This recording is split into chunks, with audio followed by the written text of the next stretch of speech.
हमने कई सारे फंक्शन लिए, इस तरह के फंक्शन लिए, y बराबर 3x 4x इस टाइप के फंक्शन लिए हमने y बराबर x स्क्वायर टाइप के फंक्शन लिए, और भी बहुत तरह के फंक्शंस हो सकते हैं।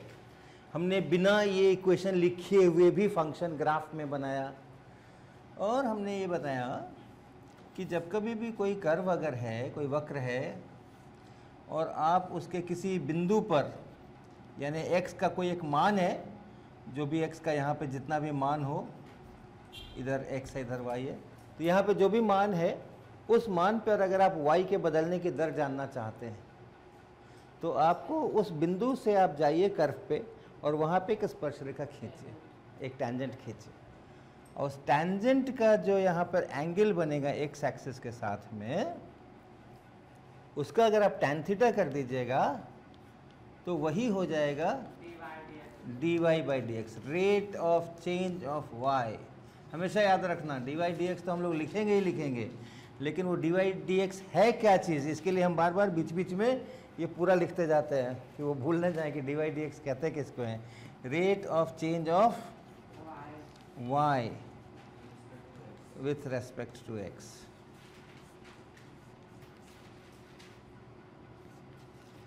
x की अपेक्षा y के बदलने की दर है ये, उसी को हम लोग dy dx कहते हैं।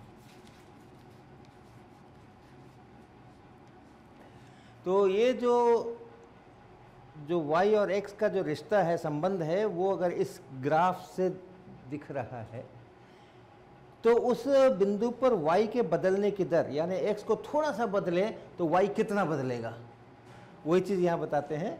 उसके लिए आप यहाँ पे स्पर्शरेखा खींचिए, टेंजेंट खींचिए, और x एक्सिस से उसका एंगल देखिए, और वो जहाँ पर जितना हो जाए वही dy dx है। अब अगर हम इस मैक्सिमम वाले पॉइंट पर हैं, अपने आसपास अगल बगल में जो दूसरे पॉइंट्स हैं उनमें ये सबसे ऊंचा पॉइंट है, y का मान यहाँ सबसे ज़्यादा है ना। तो इस बिंदु पे अगर आप स्पर्शरेखा खींचोगे, जो सबसे ऊपर वाला बिंदु है, वहाँ पे स्पर्शरेखा खींचोगे तो कैसी आएगी, स्पर्शरेखा कैसी आएगी, हाँ x अक्ष के समानांतर आ जाएगी, ऐसी आ जाएगी स्पर्शरेखा, ऐसे आ जाएगी। और तब इसका जो इसके साथ में एंगल बनेगा वो थीटा 0 बनेगा, और थीटा 0 बनने से tan थीटा भी 0 होगा, और हम कहेंगे कि यहाँ पर dy dx जो है वो 0 है।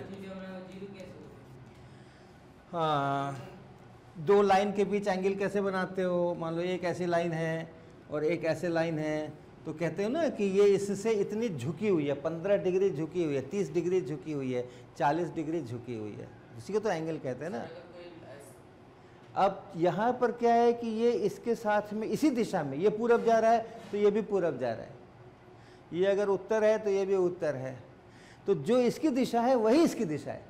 यहाँ पे क्या है, इसकी दिशा कुछ और है और इसकी दिशा कुछ और है, तो कहेंगे कि भाई ये इससे झुका हुआ है, इससे अलग दिशा में जा रहा है। यहाँ पे दोनों एक ही दिशा में चल रहे हैं, तो यहाँ पर एंगल इन दोनों के बीच का कोई एंगल नहीं है, 0 है, ठीक है। लेकिन एक और भी स्थिति हो सकती है, ये भी ध्यान रखो, गणित की बात कर रहे हैं। एक इधर जा रहा है और एक इधर जा रहा है, उसी लाइन पर है लेकिन जा इधर रहा है, या एक यहाँ पर है इधर जा रहा है, एक यहाँ पर है और इधर जा रहा है, एक ही लाइन, समानांतर अभी भी है। हाँ, अभी जो है वो विपरीत दिशा में जा रहे हैं। हम यहाँ कहेंगे कि इन दोनों लाइन के बीच में, या इन दोनों लाइन के बीच में जो एंगल बना है वो 180 डिग्री बना है, राइट। और अगर दोनों एक ही दिशा में जा रहे हैं, ये भी इधर जा रहा है और ये भी इधर जा रहा है, तो हम कहेंगे कि इसके बीच जो एंगल है वो 0 है। और कोई अगर दिशा नहीं बताई हुई है, केवल लाइन बताई हुई है, दो लाइन है, एक ये लाइन है और एक ये लाइन है, एक ये लाइन है और एक ये लाइन है, तो दोनों एंगल बने हुए हैं, दो एंगल बने हुए हैं, दो कोण बने हुए हैं, एक यहाँ कोण बना हुआ है और दूसरा यहाँ कोण बना हुआ है, और दोनों मिलकर 180 है। ये अगर 30 है तो वो 150 है। ऐसा सिचुएशन है तो हमें पता है, ऐसी सिचुएशन है तो हमें पता है। अगर ऐसी सिचुएशन है एक इधर जा रहा है और एक इधर जा रहा है, तो हमें पता है कि वो एंगल जो है वो यही वाला एंगल है, छोटा वाला। लेकिन एक इधर जा रहा है और एक इधर जा रहा है, इन दोनों के बीच कौन सा एंगल? तो ये बड़ा वाला एंगल। लेकिन अगर हमें तीर के निशान वगैरह कुछ नहीं है, दिशाएं नहीं है, केवल लाइन है, तो फिर हम लोग अपने हिसाब से उसको करते हैं। तो ये लाइन और ये लाइन के बीच का जो एंगल है वो हम 0 लेंगे। 180 लोगे तो उसका भी tan 0 ही होता है। अगर उसमें सब तीर का निशान ना होता तो एंगल नहीं होता। किसमें? सबसे ऊपर इस वाले में हाँ, तीर का निशान नहीं होता तो भी एंगल होता है। तब ये लाइन होती, तब ये लाइन होती, ये लाइन होती। अब तुम्हें ये वाला एंगल चाहिए तो ये वाला लो, ये वाला एंगल चाहिए तो ये। बिना जोड़े एंगल होगा। वो तो लाइनों के बीच का एंगल है ना। अगर उस एंगल नापना चाहते हो, ठीक, ये भी बहुत अच्छा प्रश्न है। ठीक है, तो जो इसकी दिशा है वही इसकी दिशा है कि नहीं बोलो? वही इसकी दिशा है कि नहीं बोलो? तो जो यहाँ एंगल बन गया वही इसके बीच का भी एंगल है। जो इसकी दिशा है वही इसकी दिशा है, वही इसकी दिशा है, वही इस पूरे की दिशा है, वही इस पूरे की दिशा है। ठीक है, तो नहीं भी जुड़ा है तो तुम जोड़ दो, क्योंकि उसी दिशा से तो एंगल का निर्धारण होगा ना कि ये कितना इससे झुका हुआ है, कितना घुमा हुआ है। तो ये जितना घुमा हुआ है उतना ही ये भी घुमा हुआ है, तो नापने के लिए आप जोड़ दो उसको। लेकिन अगर हम एक ऐसी रेखा लें, 2 रेखा ले, एक रेखा जो है वो फर्ज करो कि ऐसे जा रही है और दूसरी रेखा जो है वो ऐसे जा रही है। अब इसको कहीं भी बढ़ा दो कटेगी नहीं है। अभी ब्लैक बोर्ड पर हमने लिया था, जुड़ी हुई नहीं थी, लेकिन पीछे बढ़ा दिए थे तो कट गई थी ना। अब इसको बढ़ाओ, जिधर इधर बढ़ाओगे तो यहाँ घुस जाएगी अंदर, इधर ऐसे चली जाएगी, इसको तो कहीं कटेगी ही नहीं। ठीक है, तब भी कोई बात नहीं है, तब भी कोई बात नहीं है।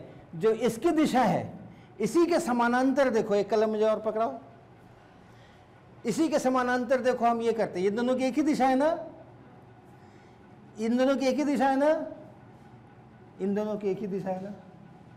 ये तो कट गया, तो यहां तो एंगल का पता कर सकते हैं।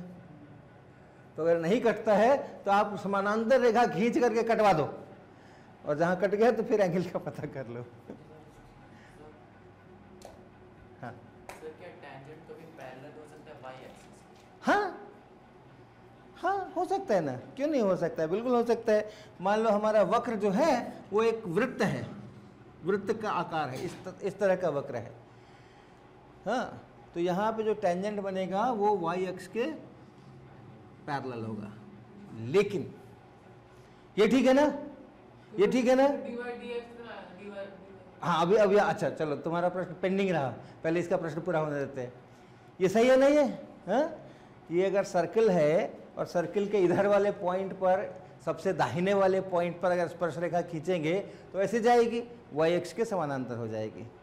ठीक है, लेकिन एक समस्या है। हाँ हाँ हाँ हाँ, ठीक है, हाँ बोलो आगे, क्यों नहीं बनेगा? हाँ बताओ क्यों नहीं बनेगा? कोई वैल्यू बढ़ाया जाएगा तो वापस रेट कम ज्यादा होती है। हम इसी समस्या को सामने लाने की कोशिश कर रहे हैं कि इसमें क्या प्रॉब्लम है कि एक ही एक्स पर 2 वाई है, एक ही एक्स पर 2 वाई है, वो ये नहीं चलेगा, ये नहीं, ये इसको हम लोग फंक्शन नहीं कहेंगे। पॉसिबल है, पॉसिबल है। वृत्त होते नहीं है क्या? खूब वृत्त होते हैं, अच्छे अच्छे वृत्त होते हैं, सब लोग चूड़ियाँ पहनते हैं, वो वृत्त ही तो होता है। और ग्राफ में क्या है, चूड़ी का ग्राफ नहीं बना सकते, चूड़ी रख करके बना दो, उसको खींच दो। लेकिन इसके लिए इसको हम लोग फंक्शन नहीं कहेंगे, इसको हम लोग फंक्शन नहीं कहेंगे। ये y जो है x का फंक्शन नहीं है, x का फलन नहीं है। रुको, ठीक है। और जब y x का फलन नहीं है तब वैसी हालत में हम लोग dy dx और ये वो सब दोबारा सोचना पड़ेगा कि पूरे के लिए हम परिभाषित कर सकते हैं कि नहीं कर सकते हैं। एक x पर एक y होना चाहिए, x के एक वैल्यू के लिए y का एक फिक्स्ड वैल्यू होना चाहिए। अभिषेक को नींद आ रही है? नहीं आ रही है? तबीयत ठीक है? फंक्शन होने का पहला शर्त है कि x का हम वैल्यू दे दें तो मुझे y बता दो। अब 10-15 y बताने लगोगे तब तो गड़बड़ है। एक सिंगल y होना चाहिए। सर अगर एक आधा कर्व हो मतलब आधे का, ठीक है ना? तो ये इसकी एक समस्या है। तो dy और dx इनफाइनाइट है। हाँ आएगा आएगा, कोई दिक्कत नहीं है। रुको रुको, उसका ले लेते हैं, प्रश्न ले लेते हैं उसका। अब अगर इस प्रकार का हुआ, अगर इस प्रकार का हो गया, हो सकता है ना, मान लो एक स्ट्रेट लाइन है, हाँ, उसमें भी एक ही एक्स पर बहुत सारे वाई है, वो भी फंक्शन नहीं है। वाई जो है सो एक्स का फंक्शन नहीं है। लेकिन मान लो तुम्हारा कुछ कर्व है, ऐसे जाते जाते जाते जाते जाते जाते एकदम ठीक खड़ा नहीं हुआ है, लेकिन ऑलमोस्ट खड़ा हो गया, थोड़ा थोड़ा बहुत थोड़ा थोड़ा बढ़ रहा है, ठीक है, तब तो dy dx निकाल सकते हैं, तब तो स्पर्श रेखा निकाल सकते हैं। और ये जो कोण है वो ऑलमोस्ट 90 डिग्री बन रहा है, राइट। कौस्तुभ की समस्या क्या है कि इसका जो tan करेंगे, tan 90 अगर करेंगे तो वो इन्फिनिटी हो जाएगा। तो बहुत दिनों से वो इन्फिनिटी की माला ही जप रहा है और मैं इन्फिनिटी पर आ नहीं रहा हूं। बिल्कुल ठीक बात है। देखो खड़ा होने का क्या मतलब है, ऑलमोस्ट खड़ा कर दिया है हमने, पूरा खड़ा तो नहीं किया है मैंने, क्योंकि मैं एक एक्स पर बहुत सारे वाई नहीं चाहता हूं, ठीक है। लेकिन आप देखो इसका क्या मतलब है कि एक्स को जरा सा मैंने इधर बढ़ाया, ये ऑलमोस्ट खड़ा है, वाई एक्सिस के ऑलमोस्ट पैरेलल है, तो ढेर सारा वाई बढ़ जाएगा कि नहीं, ठीक है ना। अगर ये ऑलमोस्ट इसके पैरेलल पैरेलल चल रहा है, ऐसा हो रहा है, तो इसका मतलब है कि इतना वाई बढ़ाने के लिए तुम्हें एकदम इतना सा एक्स बढ़ाना पड़ेगा, इतना सा एक्स बढ़ाओगे इतना सारा वाई बढ़ जाएगा, तभी तो खड़ा है वो। तो यानी रेट बहुत हाई है, रेट बहुत हाई है। हाँ बिल्कुल, जैसे जैसे ये 90 के करीब जाएगा तुम्हारा रेट जो है सो बहुत बढ़ता चला जाएगा, और जितना 90 के करीब लाओगे उतना रेट बढ़ जाएगा, ठीक है।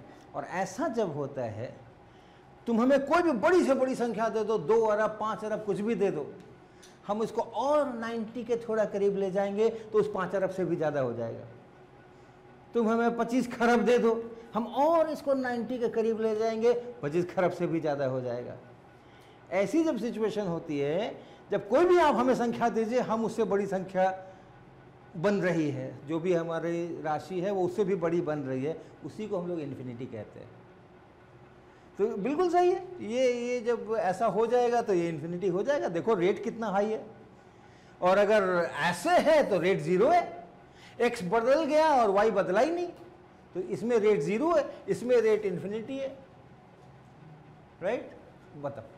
जैसे आपने कहा था एक ही एक्स पे कई वाई नहीं हो सकते, वैसे एक ही वाई पे क्या कई एक्स हो सकते? हाँ, एक ही x पर कई y नहीं हो सकते हैं, तो क्या एक ही y पर कई x हो सकते हैं? यहाँ देखो, यहाँ जैसे एक ही y है लेकिन बहुत सारे x हैं, लेकिन हम क्या कर रहे हैं, हम y जो है वो x का फंक्शन है, y x का फंक्शन है, और तभी हम dy dx की बात करते हैं।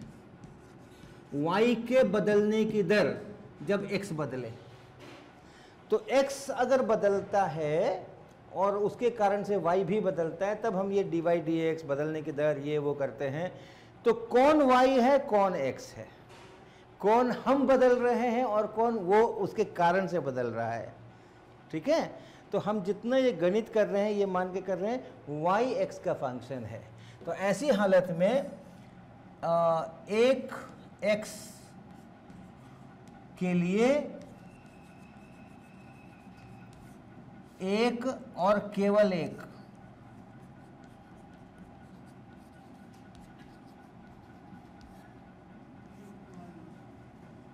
y होना चाहिए,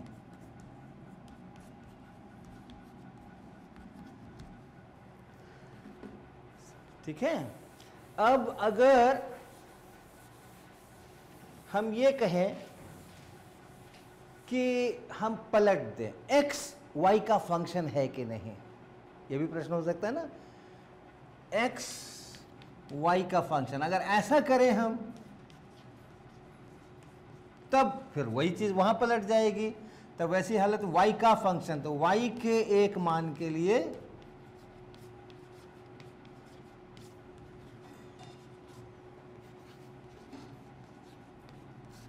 x का, हाँ, एक और केवल एक मान होना चाहिए, एक और केवल एक।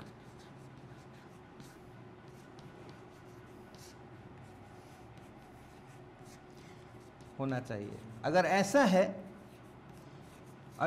है कि y के एक मान के लिए x का केवल एक मान है, तब हम कहेंगे कि x जो है वो y का फंक्शन है। ठीक है, तो यहाँ अगर हम कहते हैं जैसे ये लाइन है, तो ये किसकी लाइन है, ये y x का फंक्शन है। ठीक है, लेकिन अगर हम ऐसी वाली लाइन कहेंगे तो वो y x का फंक्शन नहीं है, x y का फंक्शन है, क्योंकि ये हर एक y के ऊपर एक ही x है, हर एक y पर एक और केवल एक x है। वो बराबर हो सकते हैं, है ना, वो बराबर हो सकते हैं, लेकिन एक x दे दो मुझे, इसके लिए एक x दे दो मुझे, मैं तुम्हें एक y दूंगा, तुम दूसरा x दो, फिर मैं तुम्हें एक y दूंगा। वो एक y इस एक y के बराबर भी हो सकता है, उसमें दिक्कत नहीं है अपने को, लेकिन एक ही x पर दो चार y नहीं होने चाहिए। ठीक है, और ऐसा भी नहीं होना चाहिए कि हमने x दिया, तुमने x दिया, मैं y नहीं दे पा रहा हूं, ऐसा भी नहीं होना चाहिए, तब भी वो फंक्शन नहीं है, तब भी वहां पे dy dx की बात नहीं करेंगे, वहां पे दर की बात नहीं करेंगे। सर जैसे कि ये पैरेलल लाइन हुई, तो अगर इसमें dx by dy कर दें, हाँ, अगर x को y का फंक्शन करके मान रहे हैं तो यस, तब dx dy कर सकते हैं, वो जीरो होगा, dy dx infinite. dy dx infinite होगा। और क्या है कि सर 90 से ज़्यादा हो सकता है? हाँ, 90 से ज्यादा हो सकता है क्या भाई? ये जो कोण है, स्पर्श रेखा का जो कोण है x अक्ष से, वो 90 से ज्यादा हो सकता है क्या?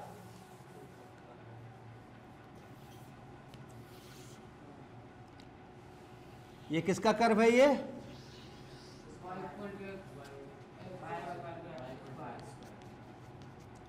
ऐसा ही होता है ना, y equal to x square का इसी टाइप का कर्व होता है। अब आप यहां आ जाओ, अब आप इस x पे आ जाओ, यहां पे स्पर्श रेखा खींचो,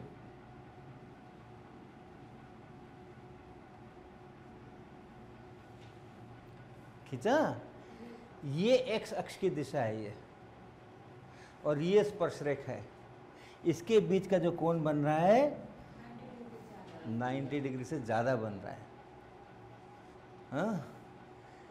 तो जब x बढ़ाने पर, इधर जाएंगे तो x बढ़ेगा ना, x बढ़ाने पे अगर y घटे तो स्पर्श रेखा का कोण 90 डिग्री से ज्यादा बनेगा, और इधर x को बढ़ा रहे हैं तो y भी बढ़ रहा है, तो यहां जो स्पर्श रेखा खींचेंगे उसका कोण 90 से कम होगा। और आपने त्रिकोणमिति में 90 से बड़े एंगल का पढ़ा है, साइन कॉस टेन? नहीं पढ़ा है। 90 डिग्री से बड़े अगर एंगल लोगे तो -1/2, और साइन जो है वो पॉजिटिव ही रहता है,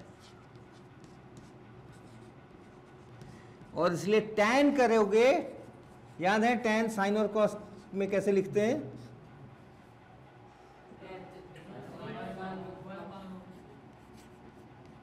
ये पता है क्या आपको? ये पता है ना? तो साइन 120 डिग्री है +√3/2, कॉस 120 डिग्री है -1/2, तो अगर भाग लगा देंगे तो टैन जो निकलेगा वो -√3 निकलेगा। टैन थीटा -√3 निकल रहा है। dy dx नेगेटिव है, dy dx नेगेटिव है, दर नेगेटिव है, x बढ़ाने से y घटता है। नेगेटिव होने का मतलब d y d x negative, ये नेगेटिव लिख दिया क्या, ऐसे ये नेगेटिव हो गया, लेस देन जीरो, जीरो से छोटा तो नेगेटिव हो गया।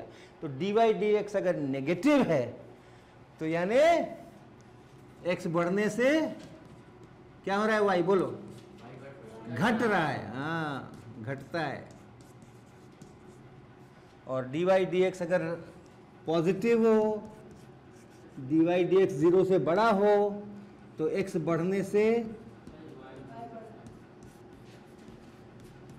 वाई बढ़ता है।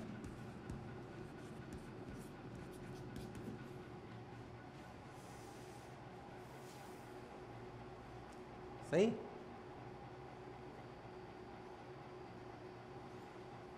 ठीक है, गुड।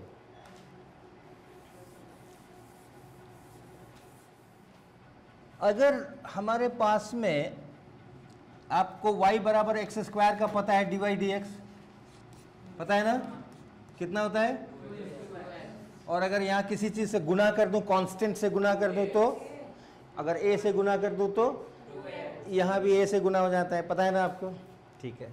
इसी तरह से y इक्वल टू कुछ मान लो 3x है, इसका पता है आपको, डी वाई डी एक्स कितना होता है, 3 होता है।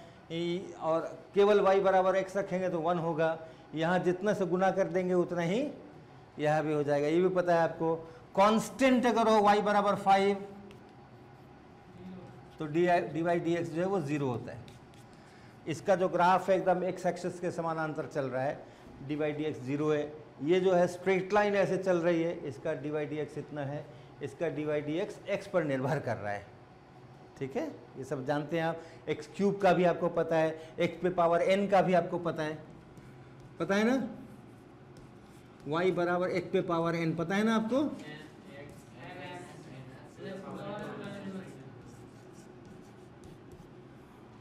अब मान लो हमारे पास में ऐसे है, y बराबर एक्स स्क्वायर प्लस 2x, ऐसा है। ये एक फंक्शन है, अच्छा सा फंक्शन है, बढ़िया फंक्शन है। x का वैल्यू दीजिएगा, यहाँ रख देंगे, y निकल जाएगा, और एक ही y निकलेगा, 2-4 भी नहीं निकलेंगे, ठीक है। तो ये फंक्शन है। अब इसमें अगर हमें डी वाई डी एक्स करना है, एक्स स्क्वायर का कितना हुआ, और ये प्लस लगाएंगे और इसका 2। तो फंक्शन में अगर ऐसे प्लस है बीच में या माइनस है बीच में, अलग अलग टर्म हैं और जुड़े हुए हैं या एक दूसरे में प्लस है या माइनस है, तो उनका आप अलग अलग डी वाई डी एक्स निकाल सकते हैं, और जहाँ प्लस है वहाँ प्लस लगा दीजिए, जहाँ माइनस है वहाँ माइनस लगा दीजिए, ऐसा कर सकते हैं, ठीक है। और अगर y बराबर मैं लिखूं x का स्क्वायर और गुना x का क्यूब, और डी वाई डी एक्स चाहिए मुझे,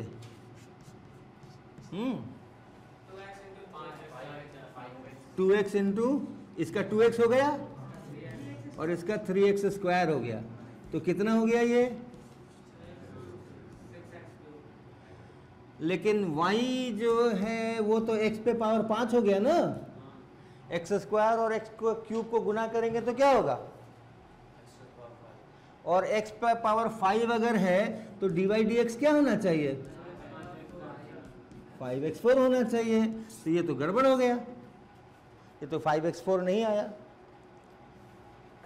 तो अगर दो चीजों का गुना किया हुआ है या भाग दिया हुआ है, तब ये काम न करना कि अलग अलग निकाल दे, वहां गुना है तो यहां भी गुना कर दे, वहां भाग है तो वहां यहां भी भाग कर दे, ऐसा नहीं करना। वो क्या करना है वो हम कल बताएंगे।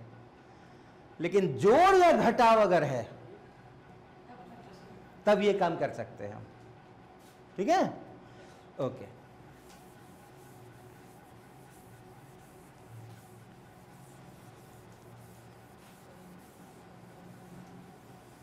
अब चलो पहला सवाल, हमने एक y लिखा है x square minus 8x plus 5, okay. x बराबर 1 रख दें तो कितना आएगा y का मान,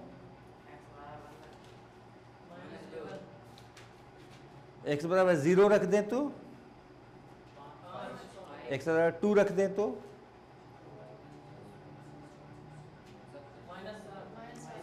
अलग अलग x रखने से अलग अलग आ रहे हैं ना।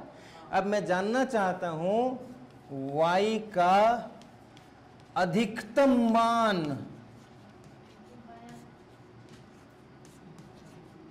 कितना है,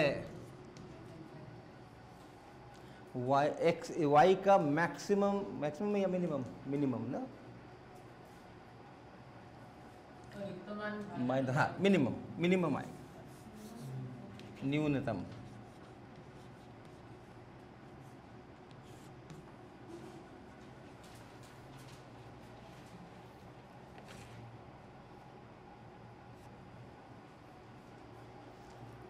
अच्छा पहले बताओ, हमने अभी मैक्सिमम अधिकतम लिखा था, फिर हमें लगा नहीं इसका अधिकतम नहीं होगा, काट दिया मैंने, इसको न्यूनतम कर दिया। ऐसा क्यों किया मैंने?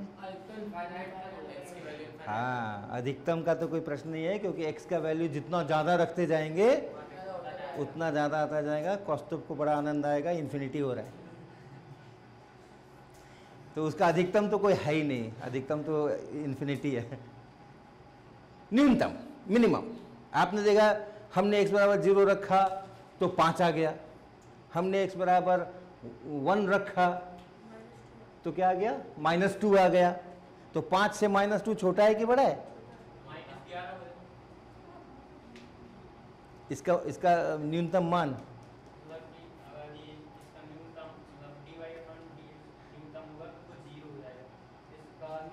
ओके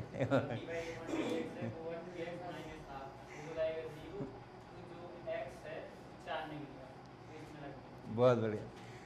तो हमें कैसे पता चलेगा कि भाई इसका मिनिमम सबसे छोटा मान कितना है? हाँ, क्या नाम है भैया? अमित। हाँ देखो, अमित ने बताया न्यूनतम मान चाहिए, चलो dy/dx निकालते हैं। तो dy/dx निकालो, x² का dy/dx कितना बना? माइनस लगा दो, 8x का कितना बना? प्लस लगा दो, 5 का कितना बना? इतना।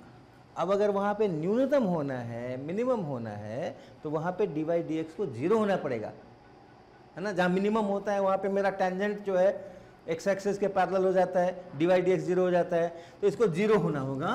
और इसको 0 होने का मतलब है कि x बराबर 4, x बराबर 4 पे वो न्यूनतम है। और रख दो यहाँ पे y का मान, 4 का स्क्वायर 8 - 8 गुना 4 और प्लस 5, 16 - 32 और प्लस 5 बराबर -11। ये है मिनिमम, -11 से नीचे नहीं जा सकता है, चाहे x का कुछ भी रख दो।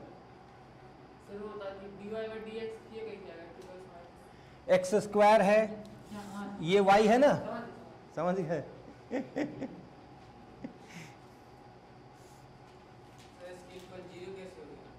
ये 0 कैसे हो गया? हाँ? हम क्या ढूंढ रहे हैं? y का न्यूनतम मान। और y का न्यूनतम मान अगर कहीं पर है तो वहां पर स्पर्श रेखा कैसी बनेगी? पैरेलल बनेगी। तो वहां पर dy/dx क्या होगा? उस जगह पे 0 होगा। तो न्यूनतम अगर तुम्हें चाहिए तो dy/dx को 0 करना पड़ेगा, और अधिकतम चाहिए तो dy/dx को 0 करना पड़ेगा। अधिकतम चाहिए तो भी 0 करना पड़ेगा, न्यूनतम चाहिए तो भी 0 करना पड़ेगा, क्योंकि अगर तुम्हारा कर ये y कहीं पर अधिक है, अधिकतम है, तो भी यहाँ पे स्पर्श रेखा जो है वो x एक्सिस के समानांतर है। थीटा बराबर 0, tan थीटा बराबर 0, dy/dx बराबर 0। तो इस ये तो प्लस 0 है, छोड़ दें इसको। 2x - 8 बराबर 0, 2x - 8 बराबर 0, 8 को उधर ले चलें, 2x बराबर 8, 2 को उधर ले चलें, x बराबर 8/2 बराबर 4। देखो dy/dx एक ही जगह पे 0 हुआ है भैया। dy/dx को जब मैंने 0 किया तो मेरे को हल करके x का एक ही मान निकला है, यानी x बराबर 4 के अलावा कहीं भी मैक्सिमम नहीं है और मिनिमम नहीं है। ठीक है। तो अगर ये मिनिमम है, इसका मतलब कि इस साइड में ये बढ़ रहा है और इस साइड में भी बढ़ रहा है, तभी ना मिनिमम है। अब ये बढ़ता ही जाएगा, पलटी खाने वाला नहीं है ये, क्योंकि अगर पलटी खाता है तो हमें एक और जगह पर एक और x के मान के लिए यहाँ पे हमको dy/dx 0 मिलता। अगर ये ऐसे पलटी खा जाता तो यहाँ पे अधिकतम होता ना, मैक्सिमम होता ना, और यहाँ मैक्सिमम होता तो यहाँ पर भी मुझे dy/dx 0 मिलना चाहिए था ना। तो एक यहाँ मिलना चाहिए था x का मान, एक यहाँ मिलना चाहिए था x का मान, ताकि ये 0 हो जाए। लेकिन नहीं, एक ही वैल्यू मिला है, दूसरा वैल्यू नहीं मिला है। यानी अब आगे कहीं पर भी ये dy/dx 0 नहीं होने वाला है, मतलब ये पलटी नहीं खाने वाला है, ये बढ़ता ही चला जाएगा। और इधर भी ऐसे पलटी नहीं खाने वाला है, ये बढ़ता ही चला जाएगा। तो इसलिए कोई अधिकतम इसका अब नहीं होने वाला है, ये और बढ़ेगा और बढ़ेगा और बढ़ेगा और बढ़ेगा। कोई आप नंबर नहीं बता सकते हो कि हाँ 100 से ऊपर नहीं जाएगा, क्यों नहीं जाएगा, हम और उधर चले जाएंगे, 100 के ऊपर चला जाएगा। 1000 के ऊपर नहीं जाएगा, क्यों नहीं जाएगा, हम और इधर चले जाएंगे तो 1000 के भी ऊपर चला जाएगा। कोई भी संख्या आप नहीं बता सकते कि ये अधिकतम है भाई, इससे ऊपर नहीं जाएगा। न्यूनतम बता सकते हैं, न्यूनतम बता सकते हैं -11, इससे नीचे नहीं जाएगा। ये आएगा -11 तक उतरेगा और फिर चढ़ जाएगा। ठीक है, हाँ? चलो दूसरा सवाल करते हैं। एक संख्या और उसका व्युत्क्रम, उसको जोड़ दीजिए, x + 1/x, y बराबर x + 1/x।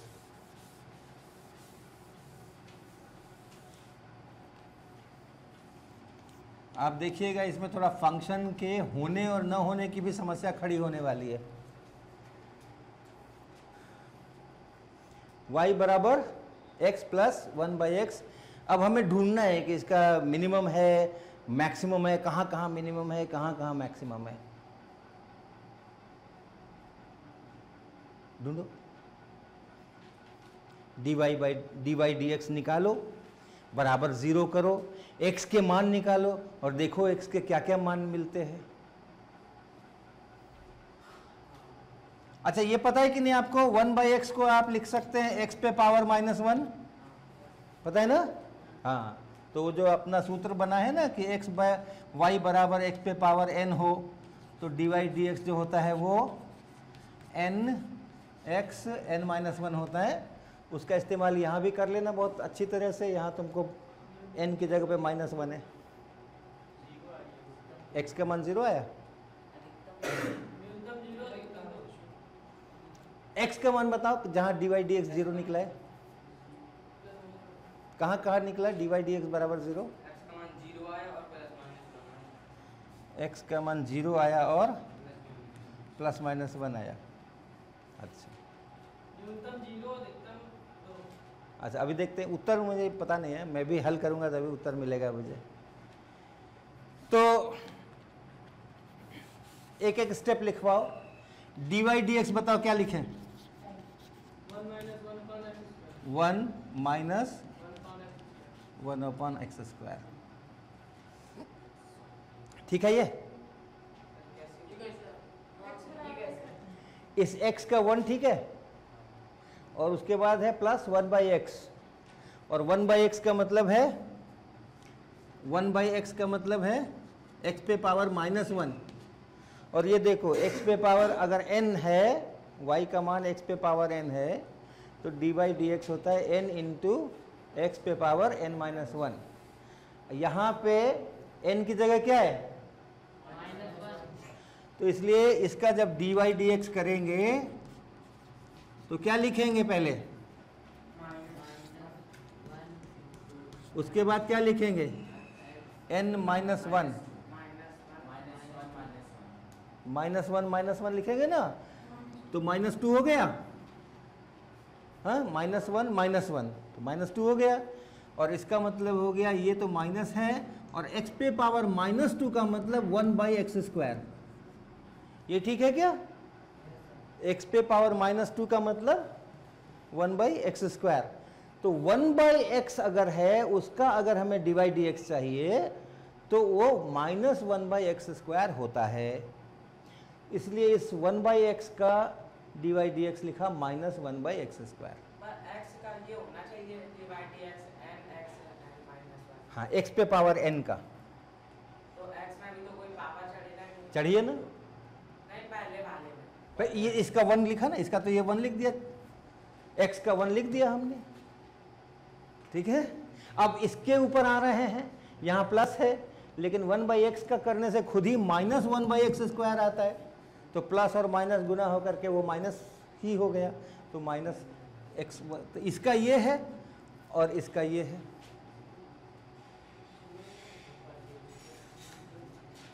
अब इसको 0 होना चाहिए भाई, dy dx 0 होना चाहिए। न्यूनतम खोजो या अधिकतम खोजो, दोनों के लिए dy dx को 0 होना चाहिए। तो न्यूनतम तथा अधिकतम के लिए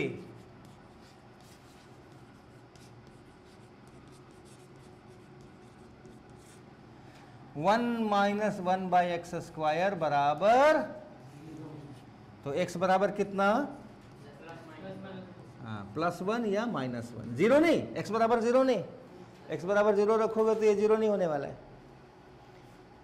x² को 1 होना पड़ेगा ताकि 1/1 जो है इस 1 से घट करके और 0 दे दे, और x² को 1 होने के लिए या तो x को +1 होना पड़ेगा या तो x को -1 होना पड़ेगा।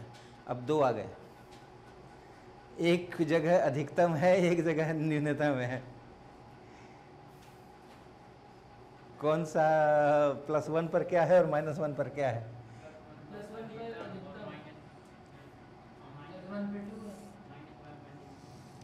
+1 पर कितना हो गया वैल्यू, 2 हो गया ना, हाँ, y का वैल्यू 2 हो गया, हाँ? और अगर हम 10 पे चले जाएं तो क्या होगा, 10 कर दें तो क्या होगा, x का वैल्यू 10 कर दें तो 10 + 1/10 10.1, 10 + 1/10 10.1। तो यहां कहीं पर ये 2 था, यहां कहीं पहुंच गया, तो देखो इधर बढ़ रहा है ना, तो ये मिनिमम है। क्यों?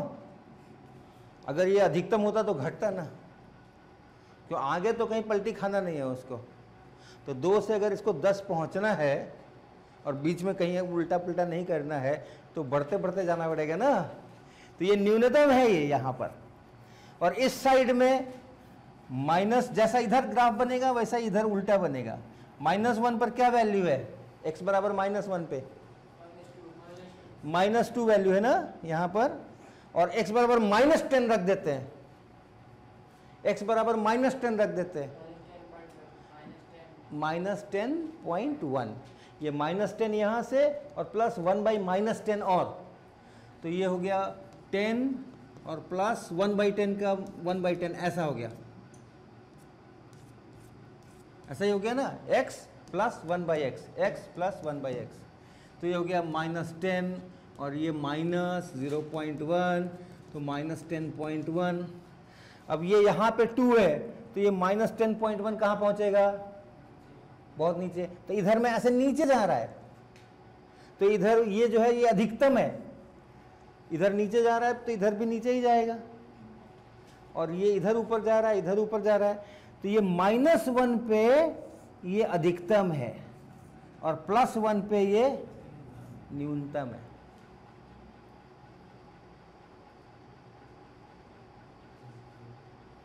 ठीक है। अगर x को बहुत बड़ा कर दें, जैसे अभी हमने 10 कर दिया, तो आप देख रहे हैं ना इसका असर बहुत कम हो गया। अगर x को मैं बहुत बड़ा करता चला जाऊं तो इसका असर तो बहुत कम हो गया ना, ये जरा जरा सा बदलेगा, लेकिन ये उसकी अपेक्षा अच्छा खासा बदलेगा। तो ये ग्राफ जो है सो y बराबर x के जैसा दिखेगा, दिखेगा। x के बहुत बड़े मानों के लिए 1/x का मान बहुत कम होता चला जाएगा, तो 0.001 वगैरह कुछ कुछ होगा, तो कोई इसका खास फर्क नहीं पड़ने वाला है। ये y बराबर x के जैसा दिखेगा, मैक्सिमम और मिनिमम, ये मैक्सिमम है और ये मिनिमम है। देखो देखो तमाशा, इतना बड़ा है फिर भी ये न्यूनतम है, और इतना छोटा है तब भी ये अधिकतम है, क्योंकि अपने आसपास से तुलना करना है मुझे। लोकल मैक्सिमम और लोकल मिनिमम की बात कर रहे हैं। ये +2 है, यहाँ पे y बराबर +2 है, यहाँ पे y बराबर -2 है। -2 छोटा होता है, +2 बड़ा होता है। ये बड़ा है, ये वाला y जो है ये बड़ा है, ये वाला y बड़ा है यहाँ पे, ये वाला y यहाँ पे छोटा है, लेकिन तब भी हम इसको मैक्सिमम कहेंगे। क्यों? अपने आसपास में देखो ये सबसे बड़ा है, और ये मिनिमम है, अपने आसपास में देखो ये सबसे छोटा है, इन सब में सबसे छोटा है। तो हम लोग जो भी मैक्सिमम मिनिमम मैं बोल रहा हूँ, वो पूरे का मैक्सिमम और पूरे का मिनिमम नहीं बोल रहे हैं हम, अपने आसपास में वो क्या है। ग्लोबल मैक्सिमम तो है ही नहीं, देखो इन्फिनिटी तक जा रहा है ये। ग्लोबल मिनिमम भी नहीं है, ये भी -इन्फिनिटी तक जा रहा है। तो सर हर फंक्शन का ग्लोबल मैक्सिमम ग्लोबल मिनिमम जरूरी नहीं है, जरूरी नहीं है, आवश्यक नहीं है, हो भी सकता है नहीं भी हो सकता है। ओके, जैसे ओके आपने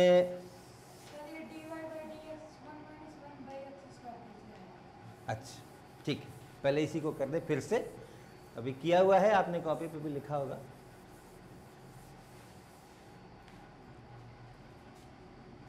अगर y बराबर x⁴n रहता है तो dy dx बराबर क्या लिखते हैं? लिखते हैं ना। अब मुझे क्या है? मुझे है y बराबर 1/x, अर्थात y बराबर x पे पावर -1, ये है ना। इसी को इस्तेमाल करो, n की जगह पे -1 है, ध्यान रखना। हाँ तो अच्छा, y बराबर हमने दिया था x + 1/x, और dy dx मैंने लिखा था, इस x का dy dx किया था मैंने तो 1 हुआ था। अगर y बराबर x हो तो dy dx क्या होता है? 1 होता है ना। इस x का dy dx ये 1 हो गया, इसके बाद ये प्लस है। अब इस 1/x का dy dx लिखना है, और वो dy dx है -1/x²। अब यहां से देखो, इस n की जगह पे यहाँ -1 है, तो यहाँ भी आप n की जगह -1 रखो, तो dy dx बनेगा n की जगह पे -1 रख दिया, x रख दिया, n की जगह पे -1 रखा, -1 -2 हो गया, अर्थात -1/x²। तो इसका dy dx यहाँ है, इसका dy dx यहाँ है, बीच का प्लस यहाँ है, वही प्लस यहाँ है। सर 1/x का dy dx -1/x² कैसे हो गया? यही तो दिखाया मैंने, ये देखो, इसको याद रखो। और तुम इसका कर रहे हो, n की जगह पे -1 है कि नहीं, y बराबर x पे पावर -1, यहाँ है y बराबर x पे पावर n, तो n की जगह -1 है ना। इसीलिए हमने यहाँ भी n की जगह -1 रखा, यहाँ भी n की जगह -1 रखा। तो मुझे ये इस n की जगह -1 रखा यहाँ पे, और इस n की जगह -1 रखा, तो ये -2 हो गया। और x पे पावर -2 का मतलब होता है 1/x पे पावर 2, तो ये x पे पावर -2 की जगह हो गया 1/x²।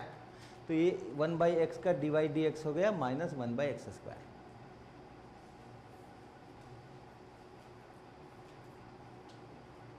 ठीक है। अब देखो, इसमें एक जो मैं कह रहा था कि एक फंक्शन होने न होने का भी सवाल उठने वाला है। इस जो हमने ये एक्सप्रेशन लिखा,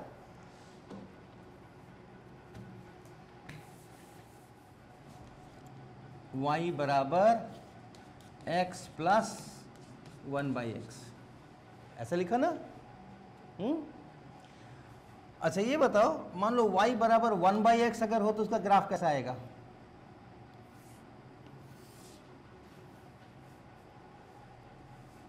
x बराबर 1, y बराबर 1, x बराबर 2,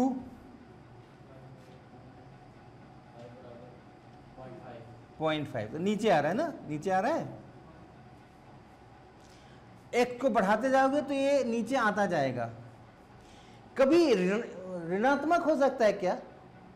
y का मान नेगेटिव हो सकता है क्या? x को कुछ भी रख दो, पॉजिटिव साइड, पॉजिटिव साइड में x का पॉजिटिव मान रखेंगे हम, बढ़ाते जा रहे हैं, नेगेटिव नहीं होगा ना। अगर x को मैं बढ़ाते जाऊं तो ये घटता जाएगा लेकिन नेगेटिव नहीं होगा, लेकिन काफ़ी जीरो के करीब हो जाएगा। 100 रख दो 0.01 हो जाएगा, 1000 रख दो 0.001 हो जाएगा।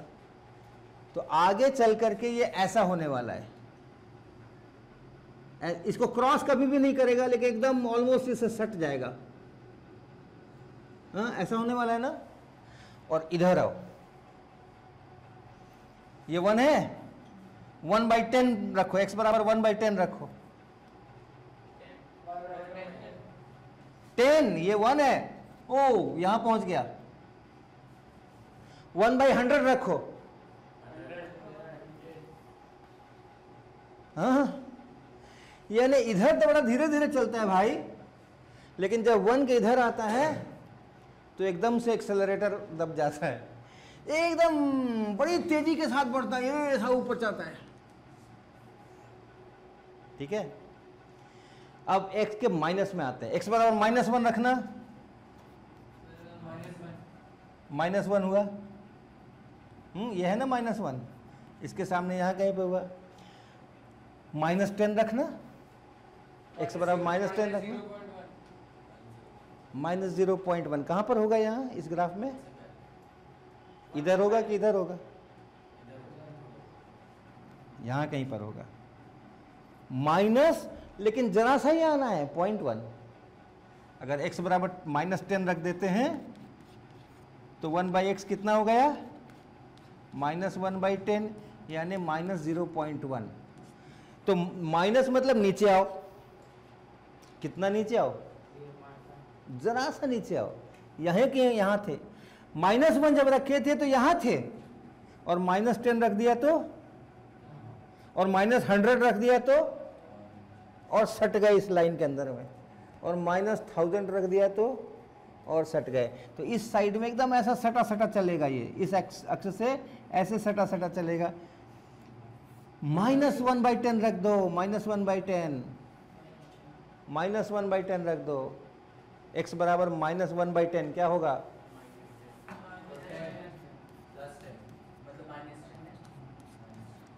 यानी अगर हम यहां पे देखते हैं -10 माइनस है और 10 नीचे जाना है, ये ऐसे भागा, और सटाते जाओगे तो और तेजी से भागेगा।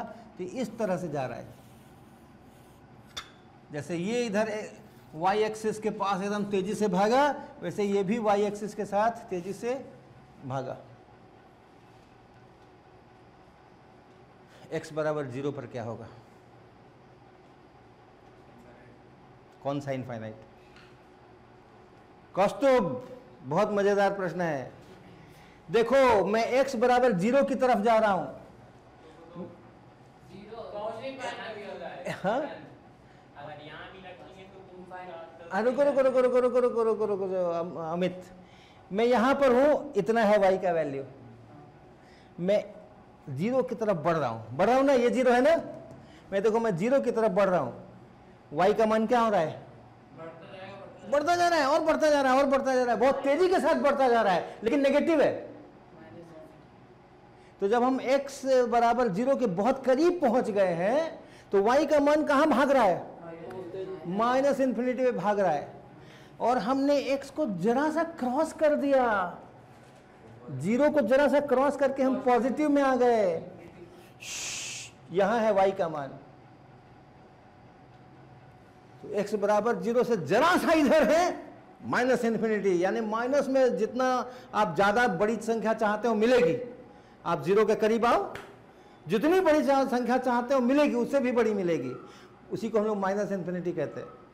लेकिन आपने जैसे ही उस ओरिजिन को क्रॉस किया, जरा सा क्रॉस किया, बिल्कुल x बराबर 0 से जरा सा उधर गए, वो अचानक से एकदम पॉजिटिव में आसमान छूना शुरू कर दिया।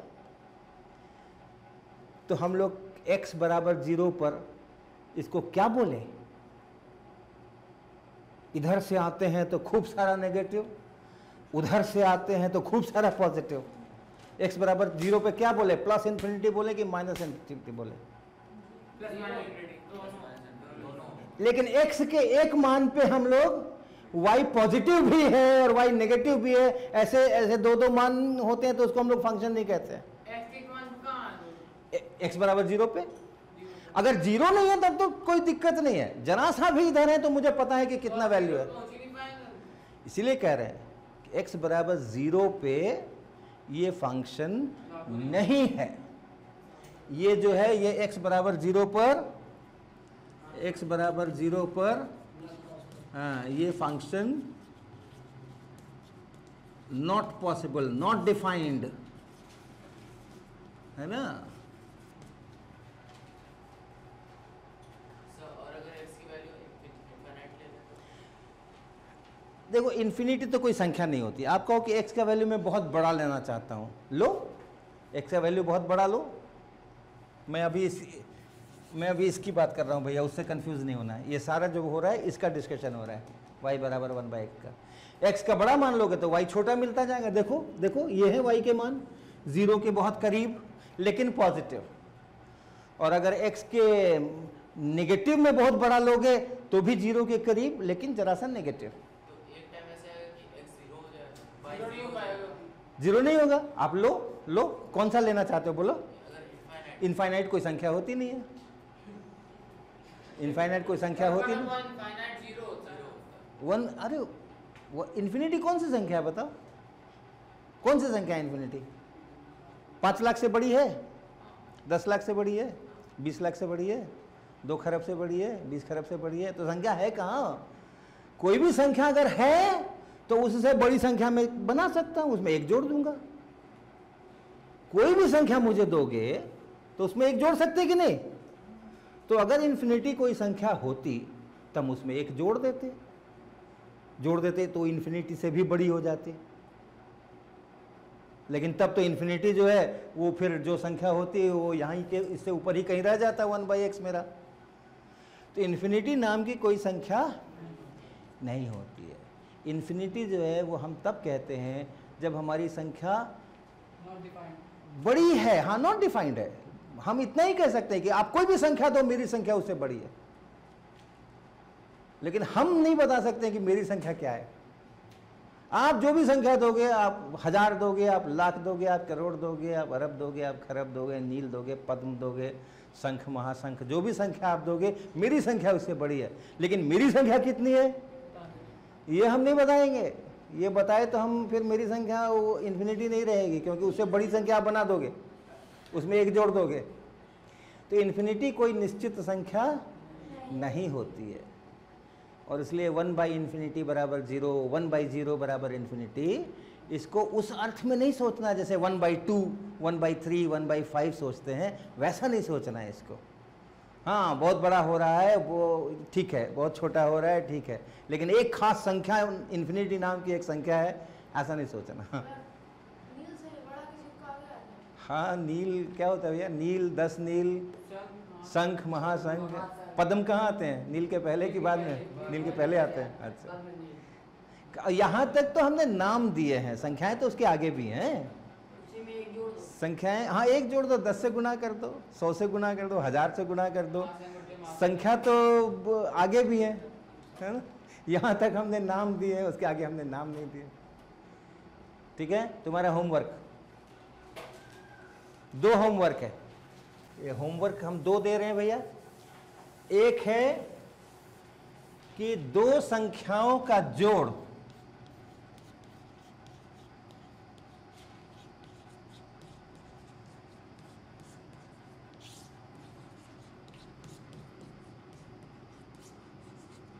$20.6 है।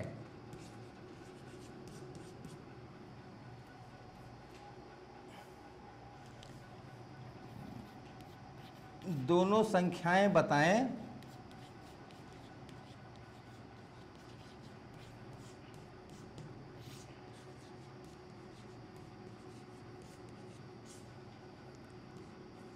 ताकि उनका गुणनफल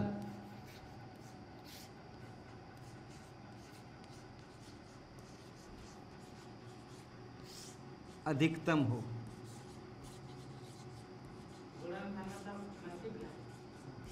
हाँ, प्रोडक्ट।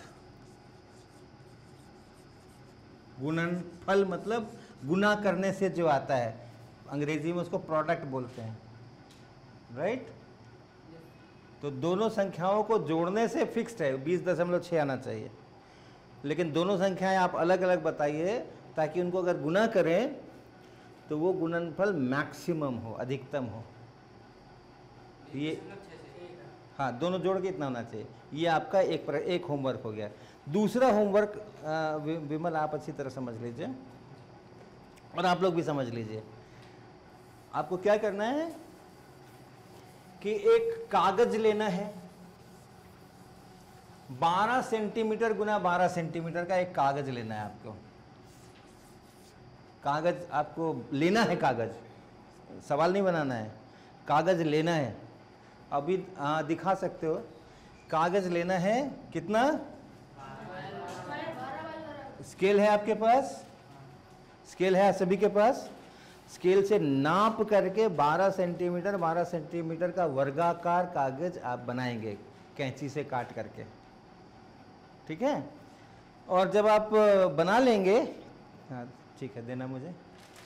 जब आप बना लेंगे वर्गाकार कागज,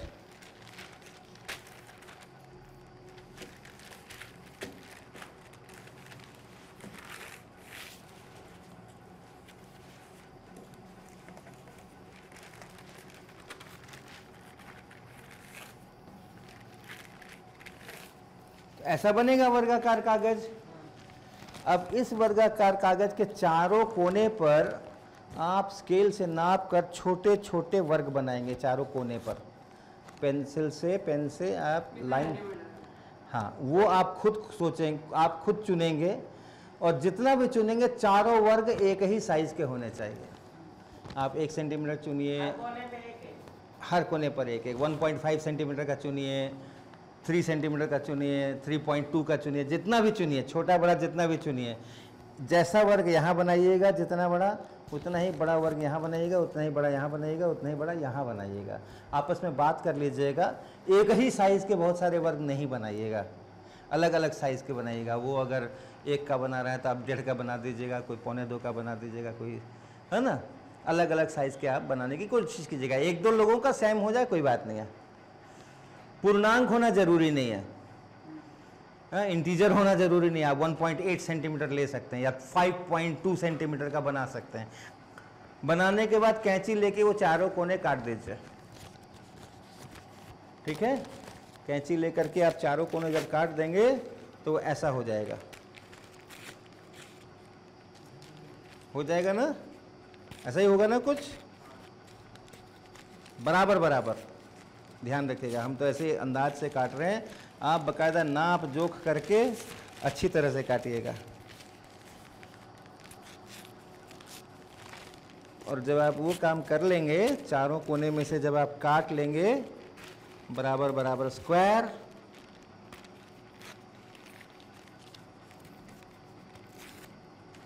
तब उसके बाद आप जब इसको ऐसे मोड़ेंगे और इसको ऐसे मोड़ेंगे और इसको ऐसे मोड़ेंगे और इसको ऐसे मोड़ेंगे तो एक डब्बा बन जाएगा और कहीं गैप नहीं रहेगा, कहीं खांचा नहीं रहेगा, यहाँ ये जो गैप वगैरह कुछ नहीं रहेंगे, बिल्कुल। अगर बराबर बराबर वर्ग बनाएंगे तो ये लाइन और ये लाइन एकदम बिल्कुल मिल जाएगी, इसी तरह चारों तरफ मिल जाएगी और ये एक डब्बा बन जाएगा जिसमें ऊपर से ढक्कन नहीं है। चिपकाना पड़ेगा। हाँ, उसके बाद टेप लेकर के उन चारों को खूब अच्छी तरह से चिपका दीजिएगा, ताकि उसमें अगर कुछ हम पानी वानी डाल दें, पानी तो नहीं डालेंगे, कागज़ है, लेकिन कुछ डालें तो कहीं से वो निकले नहीं, तो अच्छी तरह से उसको टेप कर दीजिएगा। इतना काम करके रखिएगा, कल जब हम आएंगे तो देखेंगे।